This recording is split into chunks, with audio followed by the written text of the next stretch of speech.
We may all have heard about the capital markets before, but very few people and businesses have actually been using them as a source of finance for their businesses. And with the fast growth of SMEs in Rwanda, how important are capital markets and how do they work?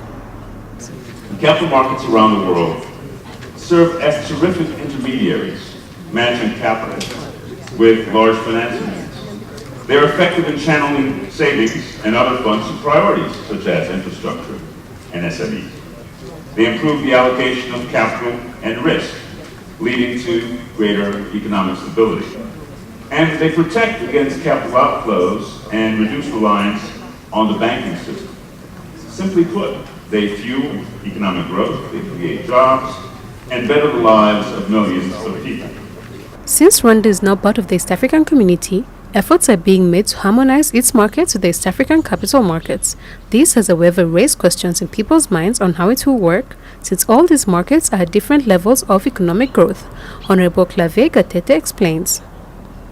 Already there is progress because within the East African community, they have taken a decision on how we can harmonize.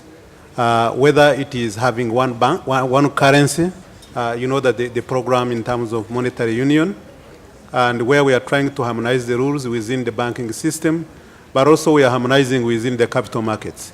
And the work that we are doing now is to make sure that the functioning, the legal frameworks, at least are similar.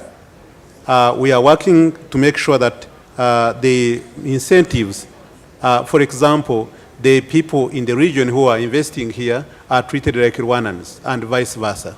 We are also making sure that other incentives, for example, not charging the capital gains on any of the transactions, that one is also applied everywhere.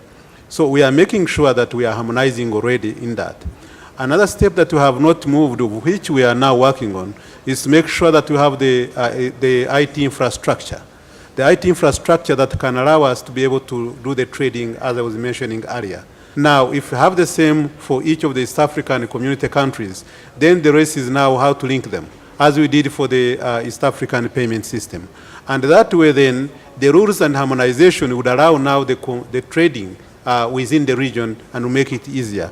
But I think this is contained within, of course, the East African community protocol for monetary union, where we have to make sure that we harmonize all the financial sector, including the capital market.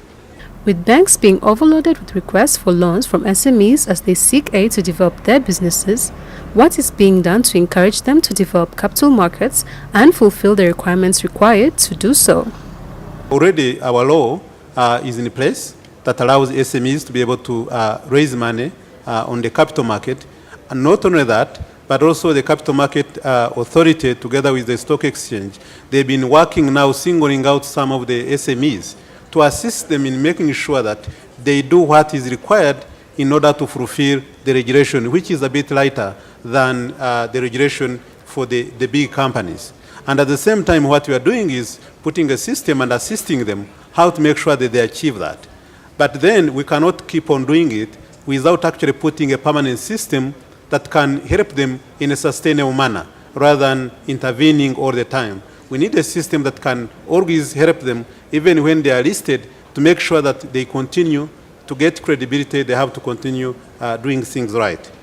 As more and more people get to understand the need for these capital markets, Rwanda is indeed on a fast track towards self-reliance and economic growth.